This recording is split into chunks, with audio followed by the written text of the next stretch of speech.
Ini adalah pelembab dalam range Time Was Repair. Kalau kita tengok dia ada dua kan. Yang ini untuk siang. Nama dia Day Cream with SPF 30. Ada sunscreen 30, SPF 30. Yang ini untuk malam, krim malam dia. Pelembab waktu malam. Nama dia Night Treatment with Retinol. Retinol kita tahu kan memang fungsi dia untuk memudahkan kulit lah. Sangat bagus untuk memudahkan kulit. So set yang ini, Time Was Repair ni sesuai untuk umur 40 tahun ke atas. Tapi mungkin juga kalau kata usia 35 tapi kulit tu dah sangat kering, pakai pelembab biasa tak cukup juga. Walaupun pelembab yang dia pakai tu memang untuk anti-aging, tapi tak cukup melembabkan. Jadi mungkin dia dah boleh start dengan Time Was Repair ni lah.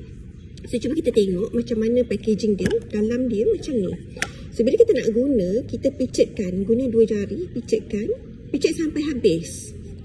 Dan itu adalah amount yang secukupnya untuk satu wajah dan juga untuk sapu dekat bahagian leher. Okey, so yang ini dah ada SPF 30. Jadi dah ringkas. Tak nak pakai sunscreen lagi dah pun dah okey dah sebab dah ada SPF, dah ada UV protection dah. Kalau kita tengok dalam Time Was Miracle Set, inilah dia pelembabnya. Tapi pelembab yang ini untuk anti-aging juga. Tapi yang usia 23 ke atas. Untuk advance anti-aging, memang saya akan recommend yang ini. Kalau kita gunakan Time Was Miracle, yang ini kita boleh pakai siang dan malam. Cumanya waktu siang, kita kena tambahkan dengan sunscreen. Ini dia. Sunscreen ni pun sama, SPF 30 juga. So dia berdua, kena pakai berdua. Tapi kalau kita pakai Time Was Repair, kita hanya perlu pakai ini sahaja.